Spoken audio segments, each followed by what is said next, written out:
Welcome to the Courage Never Quits podcast, where members of the West Point class of 1986 tell their stories. I'm your host, Paul LaFontaine. As always, the views expressed in this podcast are those of the participants and not of West Point, the Army, or any organization. Let's go to the podcast. Jim Baumgardner, welcome to the podcast. Thank you. It's great to have you here. So I'm delighted now we're starting to get representation from the 3rd Regiment. So you were in G3. I was plebe year. Yes, I was. Yeah. Okay, good deal. We'll talk through that, and we're tired of 1st and 2nd Regiment getting all the representation. So we're okay. I didn't notice that looking through them, but yeah. So you're from Victorville, California. I am. Well, now, I was an Air Force brat, so kind of moved around. I'm a California boy myself, so I know where Victorville is. But tell everybody where Victorville is. Victorville is up in the high desert, and it is between Los Angeles and Las Vegas, Nevada. Okay. So, yeah, it's out in the middle of nowhere. But you mentioned you were Air Force brat, you said? I was an Air Force brat, yeah. So my last 2 years of high school were in Victorville. My dad was a jet engine guy in the Air Force. Okay. So he was stationed at George Air Force Base at the time. Okay. And it has since closed, but right. But yeah, so that's where I finished high school. But you lived in all sorts of places growing up then. I did. So my dad was stationed at Nellis Air Force Base for about 10 years, which is a long time, as anyone knows, for military assignment. But in that time, he was in Vietnam for a year, and then also Thailand for a year. And so that kind of broke his time there at Nellis. So I was there till about 12 years old. Went to Germany. And my dad was stationed at Ramstein there. And so I spent 8th, 9th, and 10th grades there. Gotcha. In Ramstein. So I got to see Germany and live in Germany for a few years in my youth, which was awesome. It was really cool. And then came back to the States and finished up high school there in Victorville. Now, West Point, did you think about the Air Force Academy and the other academies, or what was the thing? I did. There? Yeah, being an Air Force brat, I wanted to be a fighter pilot. That was my dream, to be a pilot and fighter jets. So that kind of focused me on what I wanted to do as far as, going into the military. My dad being enlisted didn't really have a whole lot of spare cash, so going to school was going to be totally on me. So that's why I pursued going to the academy. So I applied to all the academies, including Coast Guard. Okay. And so West Point was the one that responded first. And I got nominations to, I got nominations to Annapolis and West Point from my congressman.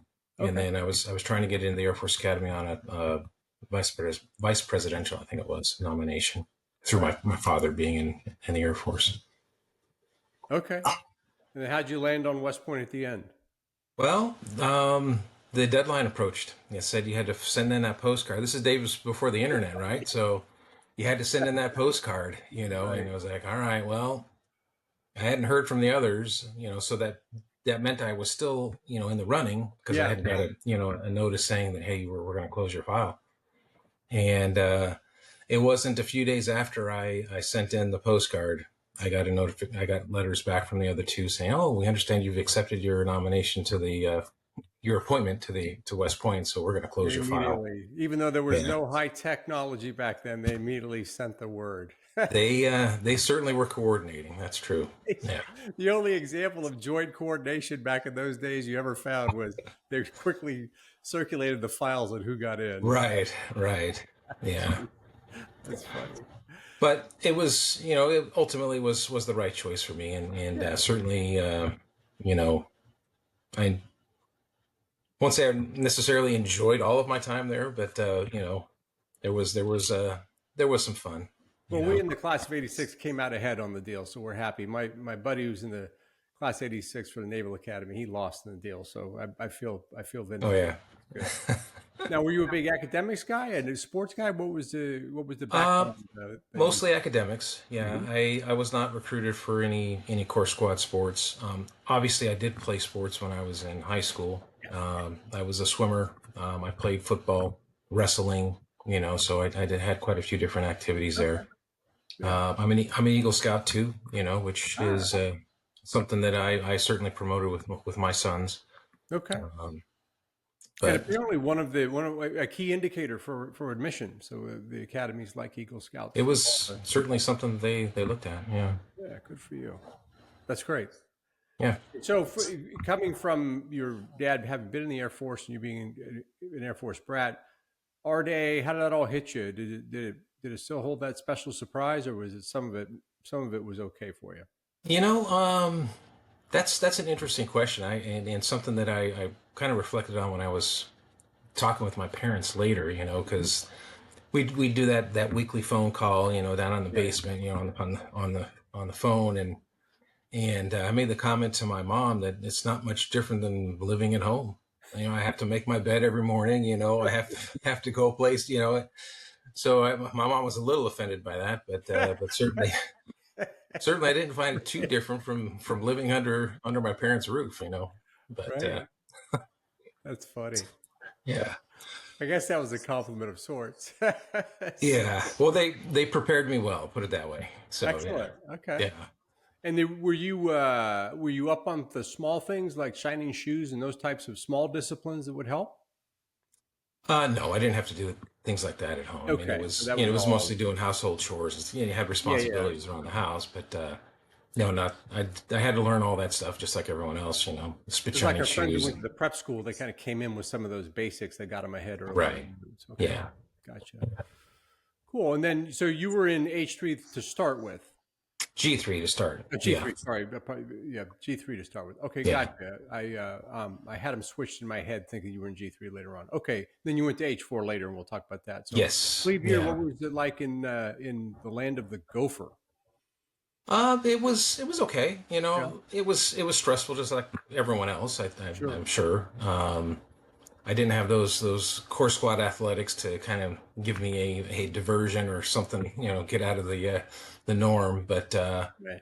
it was good, I guess. You know, Okay.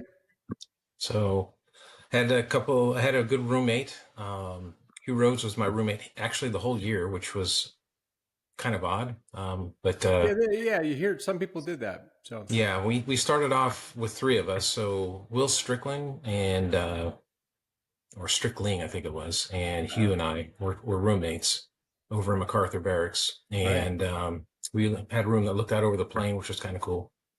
And then actually that might have been second semester. Anyway, but yeah, and then Will didn't come back from Christmas break, so then it was Right. just Hugh and I were the two in the room, which was kind of cool. Yeah. How does that? Talking to a few classmates who had fellow roommates or company mates leave. Certainly, we all had it, but what was it like to have a roommate leave? Particularly if you that must have been different. I didn't experience it myself. I'm just curious what that's Yeah, like. I don't know. We just kind of took it in stride, and it was actually kind of nice because we had a little extra room in the Okay, room. and the You know, ability to it, listen to music, so you didn't have three competing music tastes. You just had right, two. right, yeah. There you go. Okay. All right. And so, course, not course squad, intramurals. You just kind of did the regular program there. Yes, yeah. I wrestled and played football and swim. So the sports I did in high school are actually the ones I followed through. With and for the intramural stuff. Okay, great. So I think I did 3 years of football and likewise on the wrestling.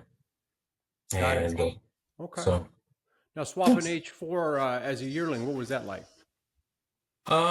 it was very different living. The Yeah. barracks over in the Lost 50s are quite different than the more modern MacArthur barracks was. Yeah, yeah. So it was stairwell living, and you got that bathroom at the end of the hall, Right. and but yeah, it Up was against the rocks too. So you're in North area in the back end there, looking at yeah. the rocks if you were in certain rooms, right? Hmm. Yeah, How did you organize it? Did you organize it where you went up in floors as you became more senior, or did you reverse it? Because I've heard both I approaches. think it was kind of the reverse because I seem to remember my yearling year. Once again, I had the same roommate the whole year. Bruce Fouth was my roommate, Okay. and I seem to recall we had a room right on the, the not the ground floor, but the where the stoops were. So Right. our window looked out over the stoop. So the firsties basically wanted to go all the way upstairs and I guess I honestly don't remember if there was an order of merit there. There yeah. probably was. I just wasn't paying attention.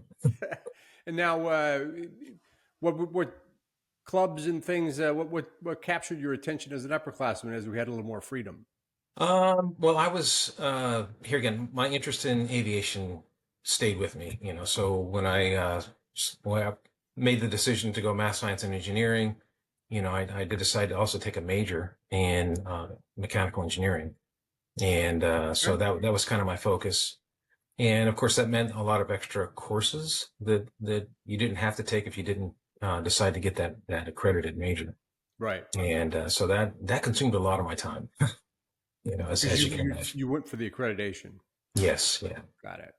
Okay. Well, mechanical engineering, we So, probably ran into each other at a couple of the larger classes. The guy you heard in the weeping in the back was me. right. Yeah. No accreditation. No Yeah. accreditation program on my part. Yeah. Well, I had a very keen interest in flying, like I said. So, Yeah.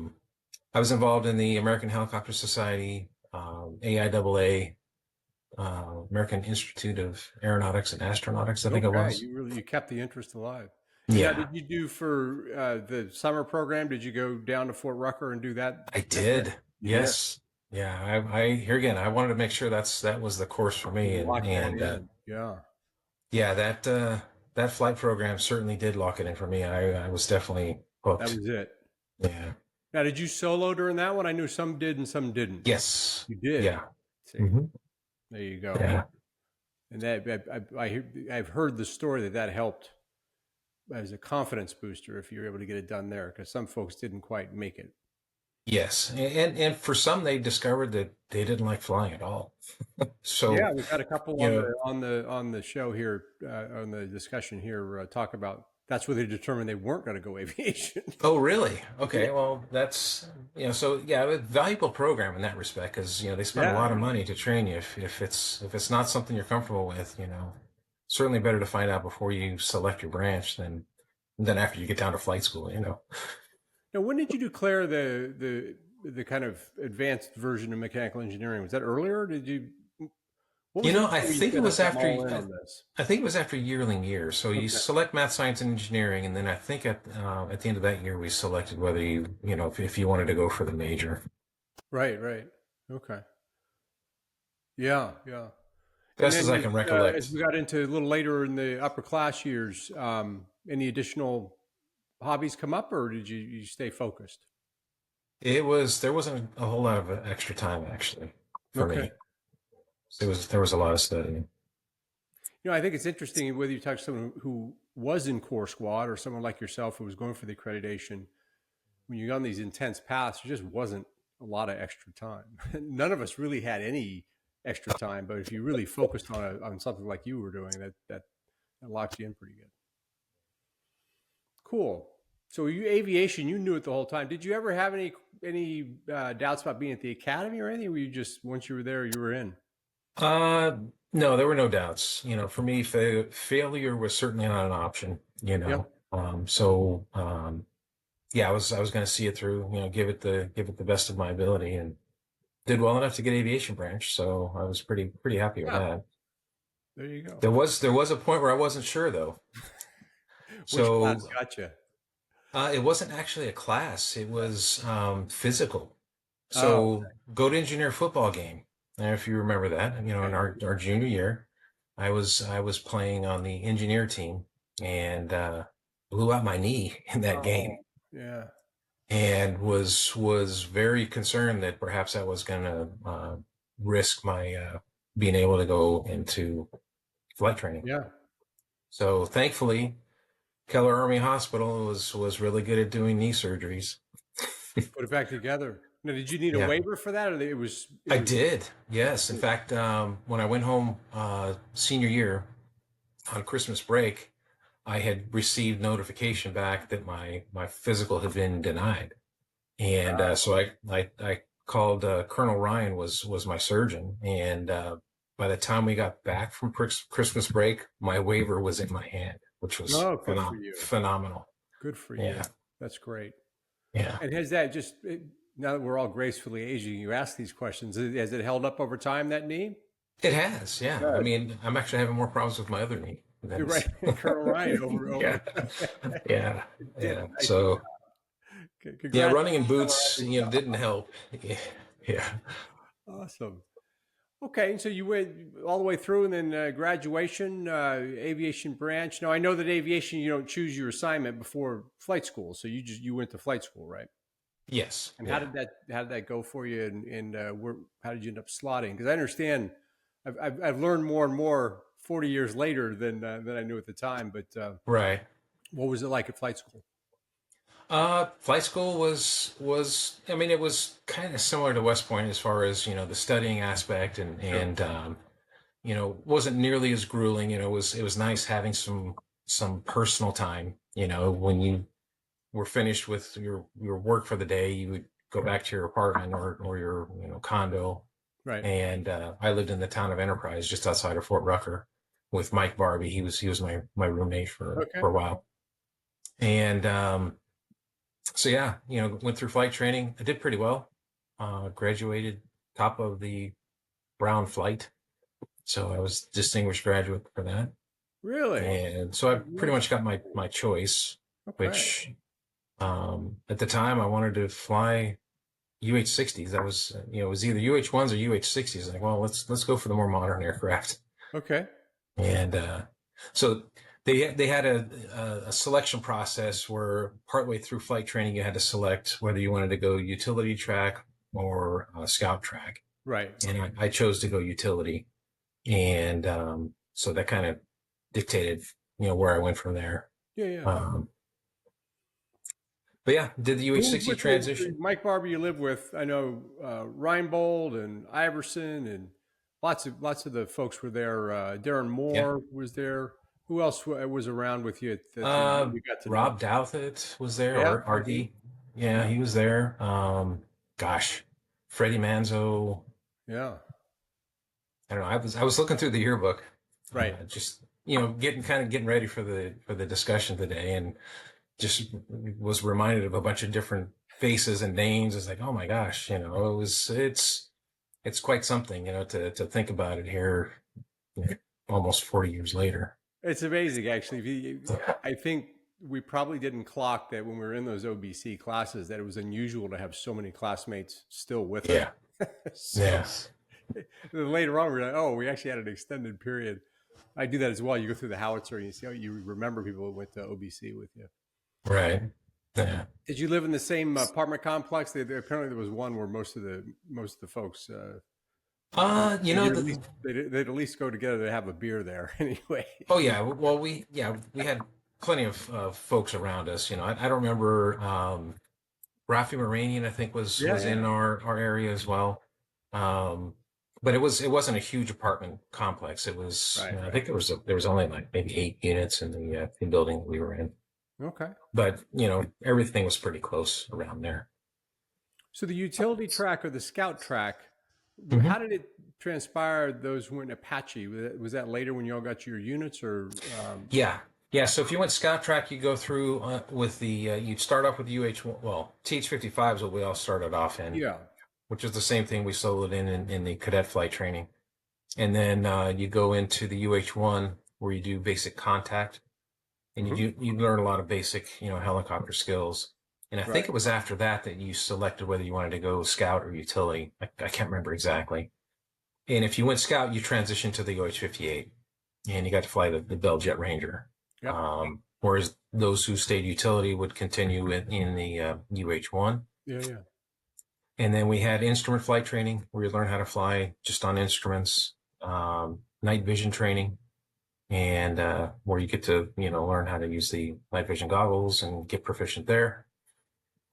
And I think we had advanced skills was after that, and then you graduate. So after Yeah. graduation is when you get those additional aircraft. So if you were, flying the Cobra, or if you were flying the Apache, or the CH-47 or the Hmm. Black Hawk. Now, first So assignment from there, how did that work out for you? it worked out great. I wanted to go into back to Okay. Germany. So I went to Heidelberg. I was in the 207th Aviation Company, and we were a theater level aviation support company supporting the SYNC U.S. Army Europe. Okay. So, which was cool. I got to fly. So our unit had 10 UH-1s, 2 UH-60s, and 7 C-12 fixed wing aircraft. Uh-huh. And so I was qualified to fly both the UH-1s and the 60s. So I got to fly both while I was there for that 3 years, and did a lot of flying. I think I got like 900 hours in Germany in those 3 years, which is a lot. Okay. And so you maintain the love of it? I mean, the whole time you wanted to fly, and there you were, the 900 hours. Did it ever, did it just increase in enjoyment? How did it hit you after all that experience? Well, it was enjoyable. There was frightening as heck sometimes, I mean, you scare yourself a few times as well, Yeah, you yeah. know. I remember some flights where it's like you're really happy that you made it to the ground in one piece, What would the circumstances be where you'd be inadvertently or by design in a situation that was kind of tight? I remember one flight, or a couple of flights actually, where we were flying instrument conditions, and it was during the winter, and we were accumulating ice, Uh-huh. and the aircraft gets heavy and it starts to howl and make noises that it doesn't normally make, and you start to pull in more power as you're carrying more weight, you know. Yeah, yeah.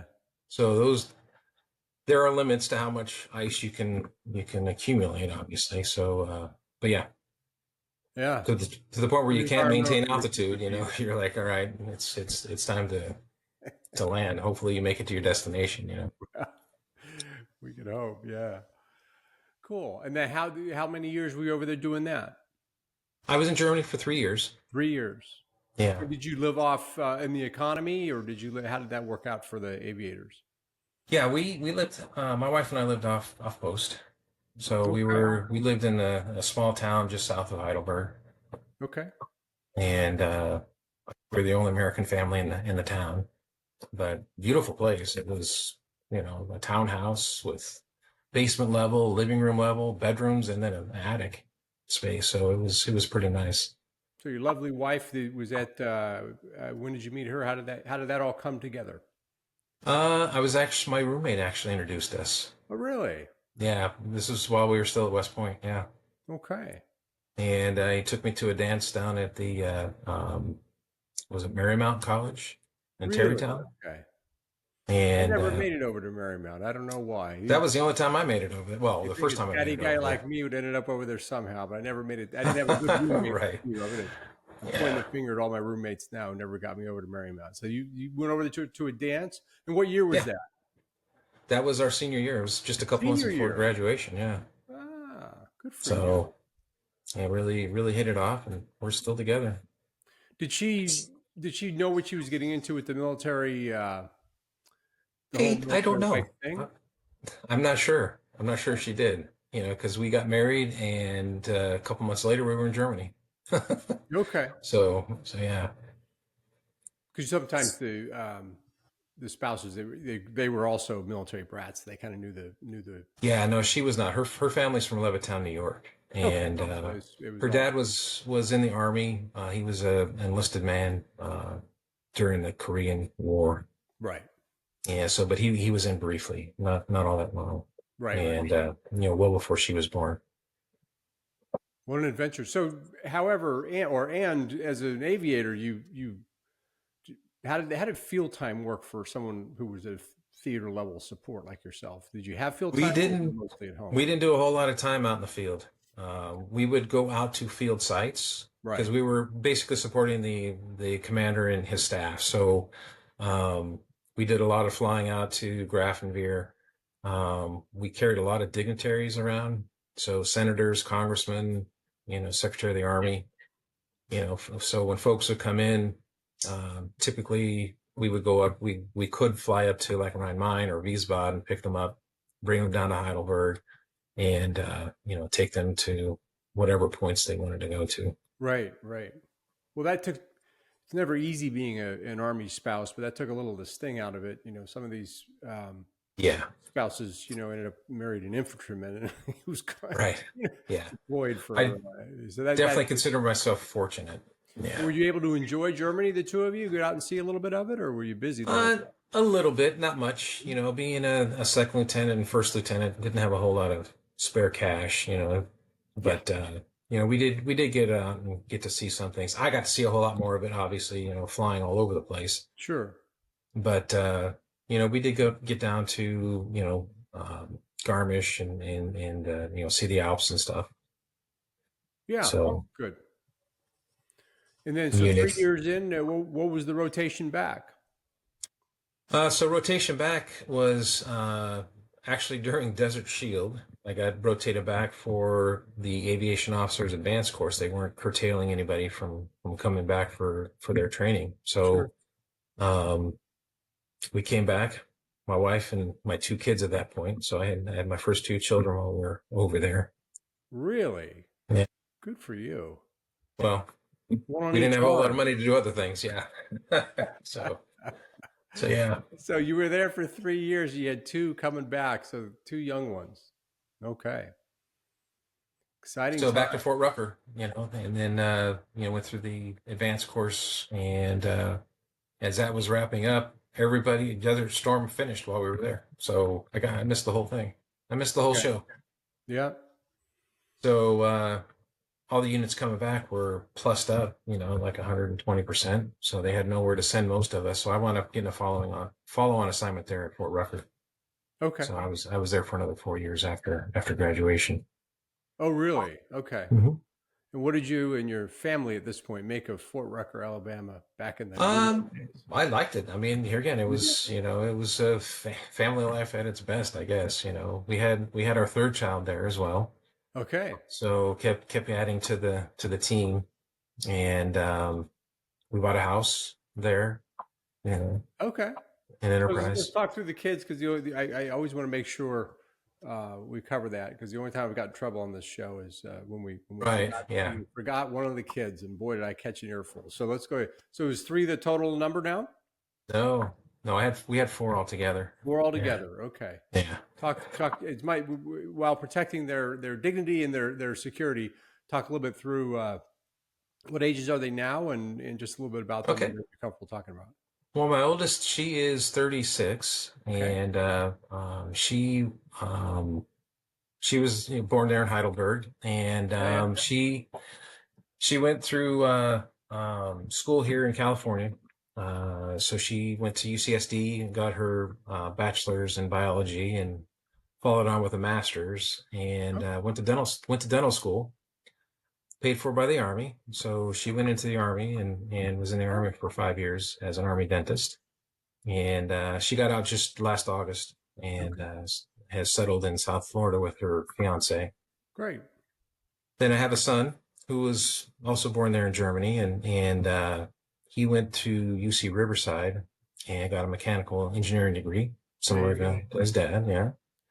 And he and his wife and my younger granddaughter, live in just outside of Atlanta, Georgia. Okay. So, and then my third, the one that was born there in Enterprise, is Shelby. Yeah. And she actually lives up in Eureka, California. Okay. So 5 hours north of San Francisco. Yeah. You got a nice spread. Yeah. They're not congregating anywhere. Yeah. So she lives up there with her boyfriend.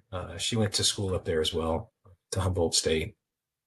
And then my youngest was born when I was stationed in San Francisco at the Presidio. And he and his wife and my older granddaughter actually live with us here in San Diego. Oh, you got one. Okay. So yeah. Okay. Yeah. It takes a little bit of the load. So you got Florida, Atlanta, and Eureka, California. So you're really you've got some traveling to do. Should you of course you just put out the siren call and they've all got to come home. That's how it works. Yeah. So my youngest, he actually he went into the Marine Corps. He went to Okay. college for a couple of years, had a lot of fun, didn't do a whole lot of studying. Yeah. So he wanted to go into the Marines right out of high school. And I said, no, go get your degree, and then you can still go in the military after that. But Yeah. he wanted to do it his way. So Yeah. anyway, he went into the Marine Corps, was a amphibious vehicle mechanic, Okay. and he was actually stationed right up here at Camp Pendleton Right. for 4 years. Went to Okinawa and did some stuff. But he got out, and now he works at the same company I do. Oh, So, really? yeah. We're going to get to that because I think you've been interesting. You've landed back in California. It looks like you're in solar power, right? Did I read that correctly? Or No, not exactly. So I work for a division of Caterpillar, and okay. our name is Solar Turbines, and so it used to be Solar Aircraft Company based here in San Diego, Okay, the and turbines are aircraft. yeah, Gotcha. Okay. yeah. So it's actually not an aircraft turbine. It's an industrial gas turbine. So Right. just a lot bigger, a lot heavier, and used primarily for oil and gas and power generation applications. Yeah. Okay. So gas pipelines, Yeah. platforms. We're getting big into the whole AI thing with. And what does that do? Maintain, keeps an eye on the performance, the AI? Well, the gas turbines actually power. They're generating power, Uh-huh. so they're Oh, converting I see. natural So they're gas into helping electricity, power all the. basically. Yeah. So we can create YouTube descriptions. I love it. Thank you. Right. Thank you for Right. your service. Yeah. Yeah. So all the That's data me, my centers. pal. Yeah. All the data centers are going to be, drawing a whole lot Absolutely, of right? power. It's just more and more YouTube videos. I love it. What? So let's go back on your track now. So we got the kids in a little bit of. You're in Chula Vista now. Is that right? You're Yes. still in Chula Hmm. Vista, right? Okay, so we'll get back on the track because you mentioned the Presidio there, and let's take it back to. So end of So Fort Fort Rucker, Rucker. bought your house, growing family. Did that was what was the next? It was San Francisco right after that, or was there a step in Yeah. between? Yeah. So like I said, I had those 4 years there at Fort Rucker. Started off in a combat developments role. So, working with aviation branch, developing a couple different things, data communications primarily. I was in the C3I group. So highlight there was doing a briefing to the Assistant Secretary of the Army for our data communications program that we were doing. It was a joint service development program. Okay. So, and then I was airfield commander out at Cairns Army Airfield for a year and a half, and was commanding the both the airfield and the headquarters company while I was there. And these were all flight billets. In other words, you kept your flight. Yes, yeah. I got to go through the fixed wing multi-engine qualification course while I was there as well. So I See got. George Schloffenhofen, he was a big fixed wing guy. Oh, was he? Yeah. I didn't see him there at that time, but we did certainly matriculate through flight school at about the same time. Yeah. Obviously. Yeah. Okay, so you got your fixed wing certification. You kept up, and then where did that take you from there? So after the assignment there, I went to the what was it the went to Fort Lee for a course on ORSA-MAC was the name of it, Operations Research and Yeah. Systems Analysis. So I went there. I think that was like a 4-month course that we went through, and then coming out of there, I got an assignment at the Presidio out in San Francisco, How and interesting is that? What was that assignment? was I working. just lived over the hill in San Francisco and spent a lot of time exercising in Yeah, the Presidio. So yeah. I can't even imagine being stationed there. Where were you? What were you doing there?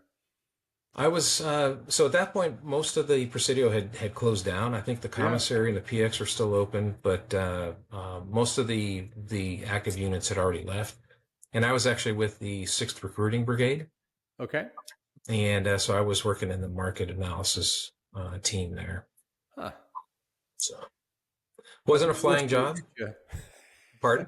That's what Orsa will get you, right? Yeah, Some yeah. So it wasn't as exciting as flying, but well, you know, I did ORSA at the academy. I did Okay. mechanical engineering a little bit, but it basically ended up tracking into a little bit of ORSA. So all I knew was I was in an early version of optimization. I knew that. Okay. Right. So and so you end up doing a market analysis of some type eventually. So how long were you at what was it like being in the Army in San Francisco in that period? Um, yeah, it wasn't bad. I mean, we actually lived on the Presidio. You We lived were on the on. Presidio, which is beautiful, of course. Yeah. It was absolutely fantastic. I mean, we could see the Pacific Ocean on one side, and of the house, and then of course on other parts of the post, you could see the San Francisco Bay and all that. Very scenic location. Yeah. Colder than a lot of people think. I mean, it's California, but it's pretty cold there with the Pacific right there. Yeah, very much so. But yeah, we were there for 18 months, and that's when I decided to get out. Okay. So got out of the army and started looking for a job. So how many years you had to all in? If we add them up now, you had All in was 10 and a half years before I got ten out. and a half. Okay. Yeah. And decided to get out. What year was that? Well, 10 and a half. That was in 96. 96. Yeah, I got out in October of 96. Okay. So. And so where did life take you from there? Well, I went to a junior military officer hiring conference, and I had 9 interviews in 2 days. Yeah. And my last interview was with a company called Solar Turbines in San Diego. Really? And yeah, and I really hit it off with the interviewer. He was talking terminologies that I understood. Gas turbine is a gas turbine, whether you're flying it or whether it's an industrial turbine. So Sure. got following interviews and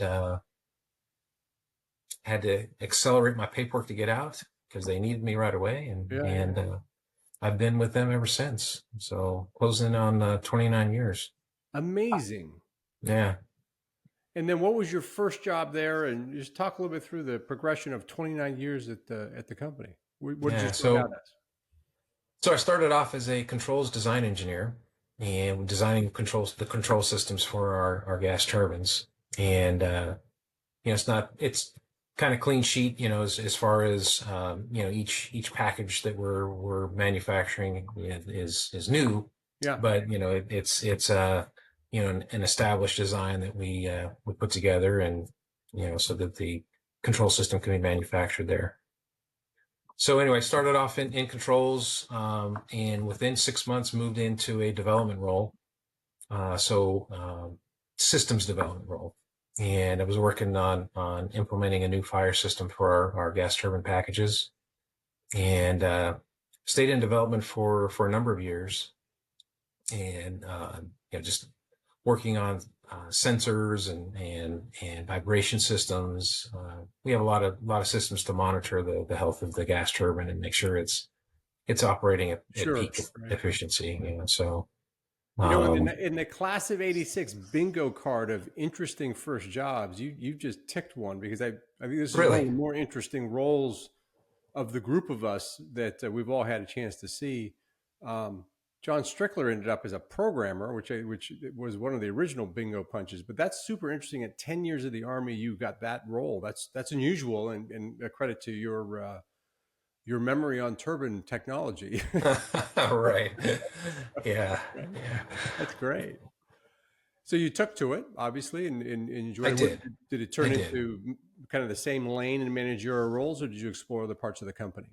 I pretty much stayed in the controls arena for most of my career. I did have one stint where I moved to project management for 4 years. So after those initial 3 or 4 years, I got moved into a group manager role, and have been a group manager for quite some time. So managing some not so small teams to other teams that are small. So but yeah, it's been an interesting place. So as a group manager, is that a project or is it a product? So you're managing the team. So my first group manager role, I was managing a group of 20 design engineers. Yeah. That were focused on designing control systems for our aftermarket products. So gas turbines out in the field for 20, 30 years. They want to upgrade their control system or their fuel system. That comes in for an engineering project, and we design the system, tailor it to their specific site conditions, and then have that control system manufactured, shipped to the customer, and then installed. Yeah, got it. Okay. So I've been in that part of our business for about 20 years now. And those of us who have no experience with design engineers, I can tell, having just peered over the fence a couple of times, having 20 of them, it's a non-trivial job. Yeah. Good for you. That's great. And so Chula Vista the entire time. When we first moved down, we were up a little bit farther north of here, Okay. but the house we were in, we quickly learned we bought a little too small, so we had to size up a little bit. Our timing was really good, but yeah, I've been in this house now for 25 years. Yeah, good for you. Goodness gracious. So did you have a chance to do the whole Little League and the 4 of them? You had to have different ages? Yes. Yeah. So like I said, Scouts was a big thing in my youth. And so all 4 of my kids went through the scouting program. The girls went through Girl Scouts. Yeah. My oldest daughter, she actually did the Explorer program. So she was, a Boy Scout program for adventure crews, what they called it. And so she got to participate in some of our activities. But so Scouts was certainly a hallmark for them. And then sports wise, AYSO soccer was big with the kids. And that was something that they all did, when they were younger. And then when they got into high school, they got into, the sports that they were perhaps a little bit more interested in, track and field. And, my daughter played water polo, my oldest, water polo. She was a pole vaulter. What else? Soccer. Yeah. She spent a lot of time in the Southern California sun. Yeah. Watching all sorts of sports. Yeah. With 4 of them going with different interests, right? Yeah. Yeah. And how did that sports and academics? How did you balance that in the house? What was your with 4 was when you were growing up? How did you handle that? Yeah, it was a challenge with 4 of them going different directions. We basically limited them to Scouts and one other activity, at any time. So, and different sports have different seasons, during the school year. So, it would be football in the fall, and track and field in the spring. Winter is when the girls, at least here, do water polo. So that's what my daughter did, water polo. But yeah, were they going to big schools or smaller? How did that work? Because that's a huge qualitative difference to the life as a parent, right? So were they these large 5A schools from California? How did that work? I don't know where we rated in regard to the size per se. Right. They all went to Otay Ranch High School right here. In fact, my oldest was in the first class to go through all 4 years there, because it was a brand new school. Okay. So yeah, we bought into a new development here in southeastern part of Chula Vista. And they set up a school to service it. Okay. Yeah, there's actually quite a few schools have come in here since we moved in. That's such a part of that, the size of the school and the socializing.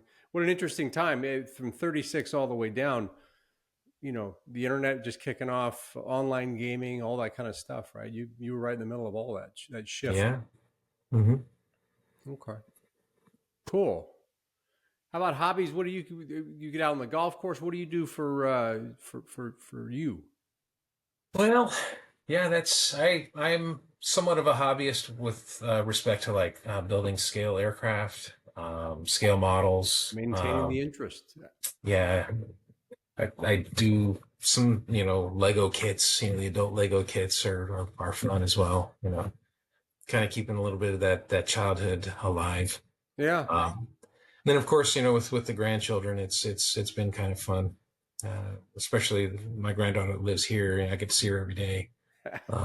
So, well, if you get a whole bunch of them all over the U.S. The travel is going to become something. Yeah. Well, I'd like to give my other granddaughter a whole lot of attention, but it's a flight out to Atlanta, and So we try to get out there a couple in the times a year. spirit of connecting classmates, Yeah. a classmate of ours who builds models and actually shows them at like competitive shows, and he was a tanker, and he builds historical tanks from World War II and later. So who's that?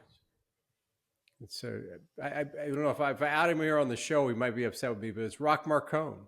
Rock Okay. is a brilliant model maker. One of his hobbies. He's also a Right. football coach and a handsome man. I better say all these nice things about him. Right. Yeah. But Rock makes these models and he'll actually compete with them. And they're amazing because he's shown some. So we should connect you and Rock up, and he can give you a tour of his collection of the some model building tips for him, which is a ground-based tank. Yeah. Well, clearly I focus more on scale aircraft, but I have built a few tank kits and whatnot. So it's you know what, fiddling around with that stuff is a lot of fun. It keeps. It is. I myself, I had paints out doing some stuff earlier today, but this podcast is about you, not about me. But yeah, it's great. That's good. The hobbies are good, and the grandchildren. I don't enjoy that yet, but you certainly will keep you busy. That's great. Now this is an open-ended question. There's no right or wrong answer. Just in terms of career-wise, do you think you knock off in the longer term, the mid-term, the short term? What you're thinking around retirement and that kind of thing? Because some of us are in the zone. Yeah, getting close. My plan has been 65, so okay. I just turned 60 in November. So one of the young fellows. I think I might be the youngest in the class. I don't know. Is that right? Yeah, I don't know. I'm just guessing, but I was always the youngest in a lot of my circles, But yeah, a company mate of mine, Dave Baum, just turned 60 a while ago. So he's also one of the younger guys. Now Dan Rizzo, who we were talking about earlier, he's one of the old fellows. Yeah, I remember him from Buckner, Kent Buckner. He was. I always like to remind Riz. He was one of the oldest classmates. That's great. So you're 65, you think, which is totally fine. So you're still enjoying being a leader at the. I am. I really do enjoy what I'm doing, and that's going to be the challenge. Is while it's only a few years off, it's still looming pretty close, and it's like, well, what am I going to do when I retire, kind of thing. That is the $1 million question. Sure, for all of us, right? Yeah. Well, the good news is that day approaches. You got 5 years, and there's a lot of us out goofing around, classmates out goofing around. So when your grandchildren aren't keeping you busy and you're not making the next model aircraft, we certainly have a lot of fun stuff that we're all doing. You can join us. Right. So regardless of all the rest, so you'll be plenty busy. Trust me on that.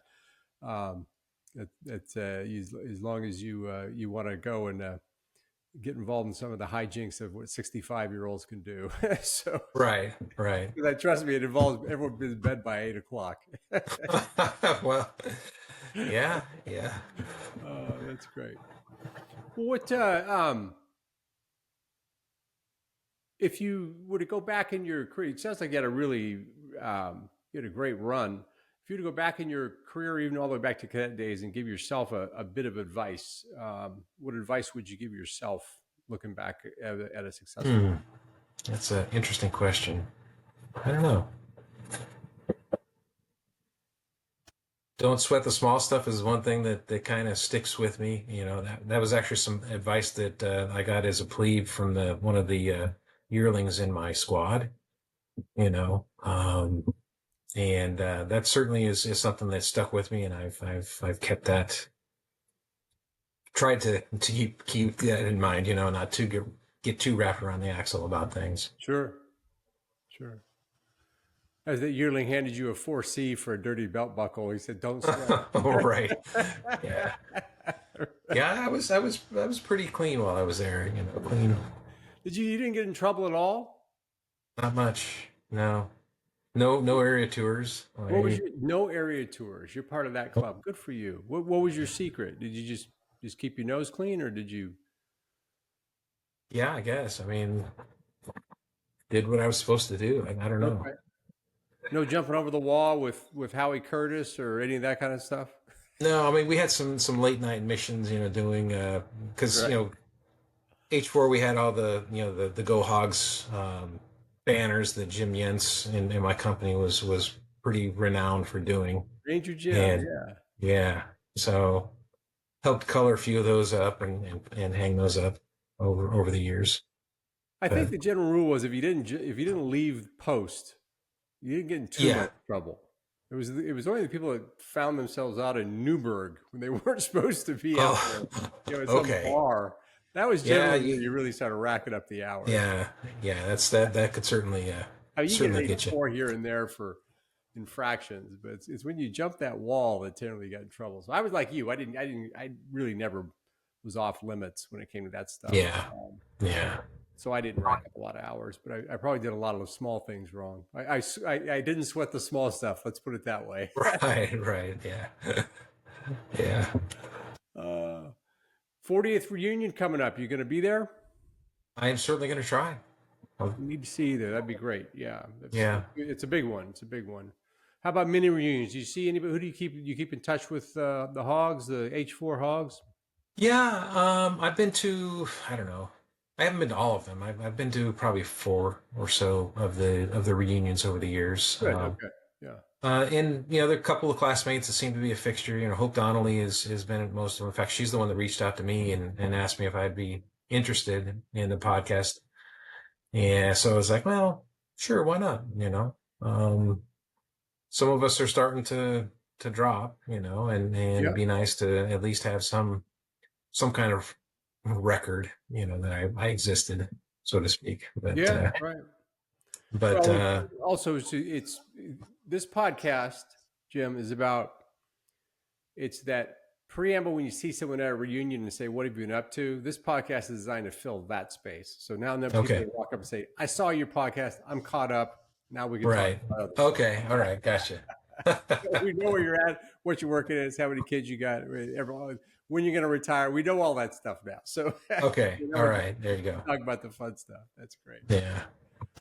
Jim, thanks so much for coming on the podcast. It's been great catching up. I really enjoy really getting a chance to connect with classmates that I did not have a lot of chance at school. And I know Hope and others are going to be really happy to see this account, and you'll probably get people reaching out to you. Yeah. Well, thanks. My pleasure. It was fun. I enjoyed it. Thank you for listening to this episode of the Courage Never Quits podcast, where any member of the class of 1986 who is willing to tell their story will be a guest. To get the word out and stay up to date on the latest episodes, hit the like and subscribe button. With over 900 living graduates, we have a lot of stories to tell, and you don't want to miss any of them. We'll see you in the next episode.